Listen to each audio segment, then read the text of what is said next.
Coming up on First at 4, Eastern Kentuckians can get more help with flood cleanup. We'll tell you how.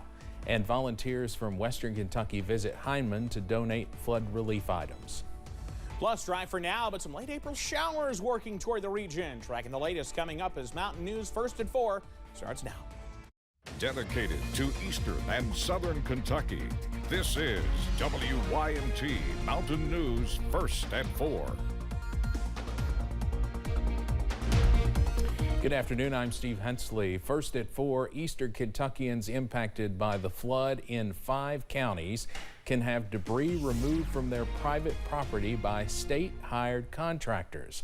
Anyone with land in Perry, Letcher, Breathitt, Knott, and Pike counties can apply for this. The debris has to be from the July 2022 flood. Perry County Emergency Management Director Jerry Stacy says it's a safe way to clean up the area. It's a real good program. It doesn't cost anything to the landowner at all, and we would hope that anybody that needs this, give us a call and we'll help you get started in the process. The landowner has to be one of the people applying. We will have more on the program tonight at 6.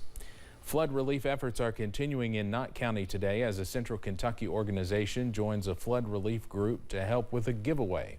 The Hardin County-based organization Putting Prayers to Action was in Hindman to donate giveaway items and to take items to distribute to other families in need across the state. Whenever God sends you to a place and you know within your spirit that you're supposed to be there, I mean, that's a confirmation. And if more ministries, if more organizations would band together in unity and work together, we could help more people. Putting Prayers to Action helps thousands of people in need across Kentucky, Virginia, West Virginia, and Tennessee. A group of women are helping a disabled woman get a new ramp for her home. The Sisters Corps is a nonprofit group of women that are rebuilding homes that were damaged in natural disasters. The group in Vicco and Perry County have been in Eastern Kentucky now for 10 days, and they say they are almost finished. Supervisor Darlene Altman says they had to start from scratch. And the flood kind of dislodged it, so it was very steep. Well, she says that now the woman will be able to safely leave her house. Coming up at 6, we'll have more about why that group continues to come back. WYMT has received several phone calls today about a situation at Breathitt County High School in Jackson. Several parents and family members of Breathitt County High School students have called our newsroom to report a list of threats reportedly created by a student at the school. Daphne Noble, the principal at Breathitt County High School, released a statement just a short time ago which reads in part, "Out of an abundance of caution, the school has conducted backpack and security checks as students entered the building this morning. They also had several law enforcement officers at the school today. The situation is being investigated by law enforcement." Noble adds school officials have contacted the Kentucky Center for School Safety and were advised that all safety protocol was followed and appropriate action was taken to ensure the safety of all students. We'll bring you more on this as we get it. You can also find the latest on our website, WYMT.com. Well, outside we continue to watch a rather chilly day throughout the mountains. We should be about 70 for a high this time of year. A lot of us are hanging out in the 50s. Here's the view right now from Buffalo Mountain. It's a beautiful looking spring day till you look up at the temperature and see that it's in the middle 50s out there. The view, there's the view from our rooftop here at WYMT. All sunshine and just some fair weather clouds out there. Look at the temperatures though, and you're thinking, what season is it again? It's still spring, middle and upper 50s out there right now. We've flirted with 60 in some spots, but a lot of us are going to stay in the 50s tonight, and that's on our way to a chilly night tonight. Your forecast first, look at this 12-hour graph. Down into the 30s as we head into tonight. We start out in the 50s, and then we really drop quickly. That is leading to an issue out there with frost and freeze. Western part of the area under a frost advisory tonight. Everybody in that dark purple, which is most of us east of Interstate 75, under a freeze warning tonight. If you got the plants already planted, either cover them up or if you can, bring them inside because it will be a rather chilly one tonight. Steve, I'll have details on when we see a return to perhaps some April showers in a few minutes. All right, Evan, thank you. A FedEx truck collided with a train outside Milwaukee, Wisconsin today. No injuries were reported. A spokeswoman with Union Pacific says the collision happened before 10 this morning local time in Wauwatosa, Wisconsin. She said the train crew was not hurt and the FedEx driver was able to escape from the truck before the accident. Officials also say there were no spills as a result of the collision.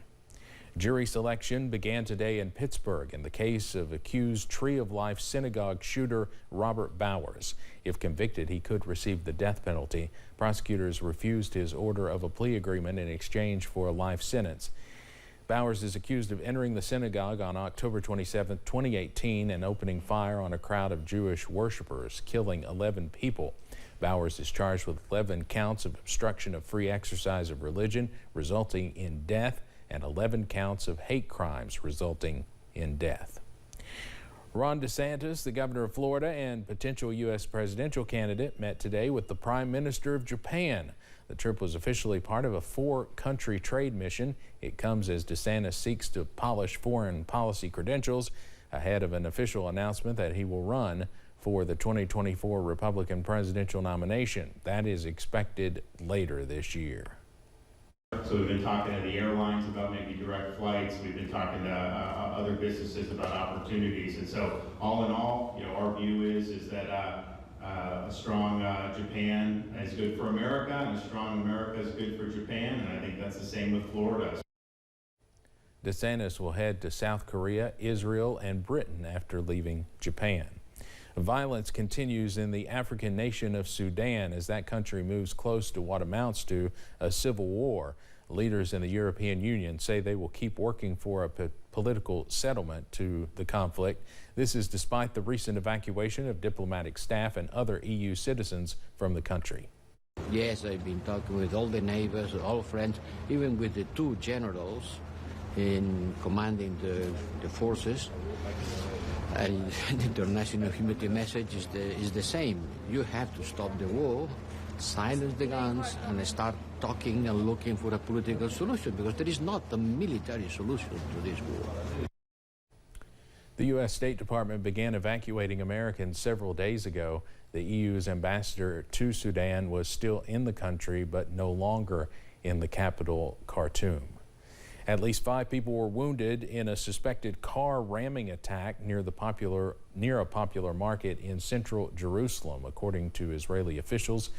Police said the driver of the car was, quote, neutralized. The victims include 1 woman about 30 years old with bruised limbs, and 3 men were lightly wounded. A 70-year-old victim was also left unconscious. Israel's prime minister is calling the incident a terrorist attack. Coming up on First at 4, neighbors band together to help a family evacuate after their